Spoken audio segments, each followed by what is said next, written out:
The Chinese automotive market is full of interesting phenomena. On the one hand, you have some truly heinous-looking copycat vehicles that are legitimately dangerous to drive on the road. On the other hand, you have some really impressive engineering and design. And on the third hand, you have some stuff that's just plain weird. Correct. Today I am joined by my friend Elliot, who has been doing car review videos here in the Chinese market for more than 2 years. We are going to explore one of those very strange phenomena, namely the Chinese buying population's obsession with this, the Toyota Alphard. And we're going to try and figure out why people are paying over $100,000 for a van. Wait, there's something missing. What? Much better. What's this? Oh, I'm not wearing this. Let's just start the review.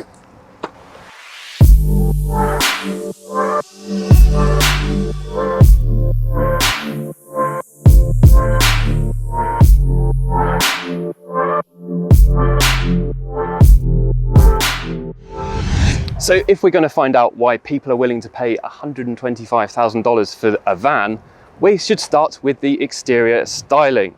Now, this is the most Japanese thing that I've seen since the Sony Walkman. With this massive grille and it's a big box on wheels, this thing looks like it's going to start sucking in small school children in a matter of minutes. It also looks like it's going to transform into a Gundam robot at any minute. Now, the only thing which really rivals this in terms of grille factor is the Lexus LX 570. However, there is a Lexus version of this car called the LM300, so Lexus keeps its grille crown. So congratulations, Lexus, I guess. Things get a little bit better when you come around to the side profile of the Alphard. I was raised in minivans back in the States. First a Chrysler Voyager and then a Ford Windstar. So there's something almost comforting about the way this thing looks, even if it is a bit larger than those other two. I keep expecting this window to go down and my mother to poke her head out and yell at me that I'm going to be late for school.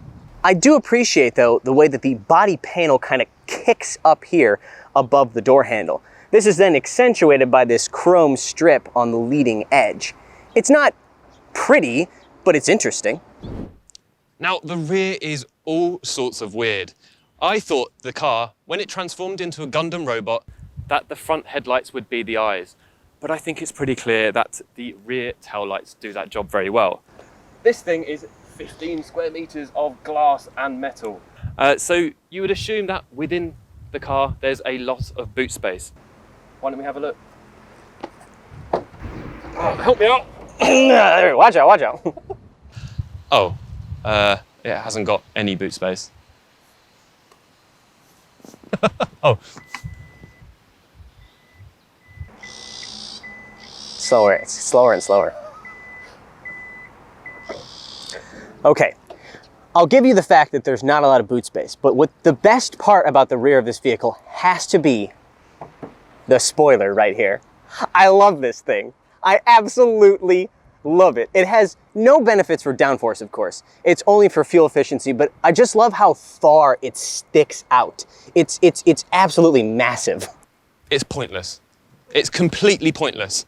Forget about this stupid spoiler. Can we talk about the name for a second? The Alphard. I mean, what is that? Alphard. In fact, I was so confused I had to look it up on the internet, and it means a solitary star. Yeah, I don't get it either.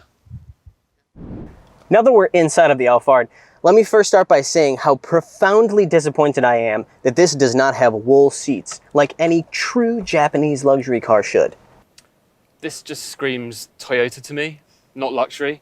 You know, all of these are clearly ported over from other Toyota models. You know, all of these buttons here. I mean, it's not quite as jarring as having Jeep Cherokee buttons in your Maserati, but still, it's pretty shocking. Yeah, that's true. It's hard to scream luxury when everything is plastic, from the fake aluminum here to the fake wood. But enough about the looks. Let's get it on the road and see how it drives.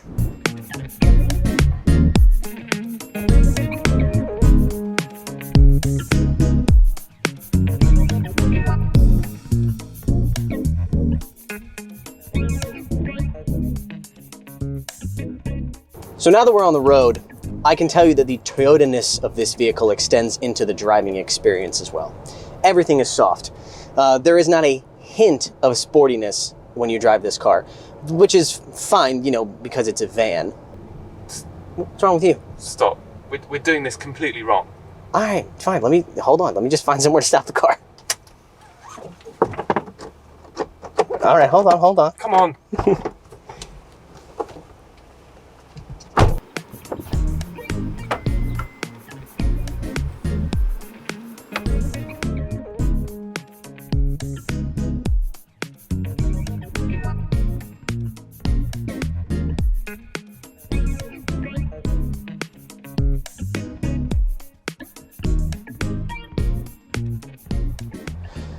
All right, Elliot, are you good back there?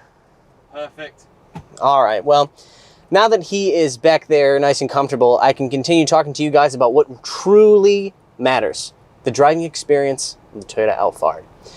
Let me start by saying that this thing is incredibly relaxing to drive.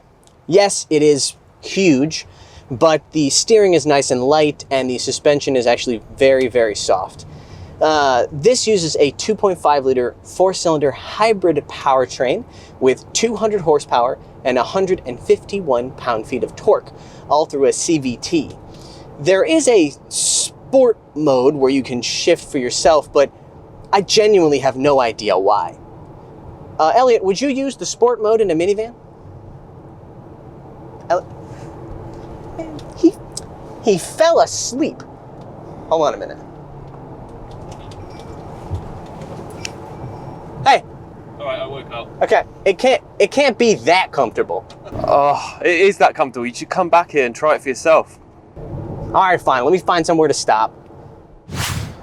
I've asked our camera guy to drive us around for a minute so that I can sit back here and experience the allegedly amazing backseat of the Alphard. My partner has already passed out, so let's see if it's really as comfortable as he says it is.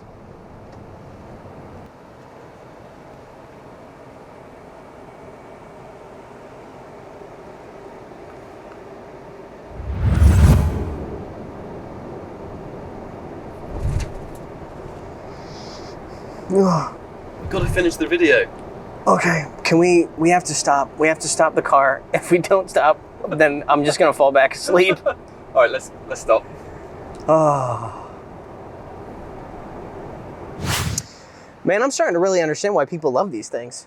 Yeah, me too. This is probably the most comfortable backseat I've ever been in. It makes an S-Class Mercedes feel like an economy airplane seat, the one next to the toilet. For real, there's like so many features too. You found over on your side, right? Yeah. Too. You can adjust everything. The footrest, the recline. You can even turn on the there's heated and cooled seats. Yeah, it's amazing. My favourite feature in here is the LED strip lighting all the way along here, and there's even a button to change the colour up here. This place is ridiculous, dude. It's just a first-class airplane cabin, but it's on wheels instead of on wheels. Is that a desk? Have you seen my desk? That's a desk. Yeah, that's cool, isn't it? What does this say? Failure to observe these instructions could cause, full stop. Could cause what? Disaster? I guess we'll never know. Oh. Do you think we should try the third row? No, the people who buy this don't worry about the third row, so let's not think about it. That's a fair point. So, Elliot, have we figured out why it is that Chinese buyers are willing to drop S-Class money on a van? Well, it's certainly not for the driving experience. It's all about the passenger experience. And essentially what you get is S-Class levels of comfort, but you're spending $125,000 on a mobile sofa. I couldn't have said it better myself. It also has the advantage of being way more low-key than any other luxury car on the market right now. You don't see a lot of people screaming, "Eat the rich!" at a van as it goes by, but the same can't be said for a Rolls Royce, for example. No, pretty much. That's pretty spot on. So are we done here? Can I just jump in the back, go for a sleep? Yeah. I guess he's going to do that. Thank you, Elliot, for joining me, and thanks to you guys for watching. Come on, Ethan, drive me home.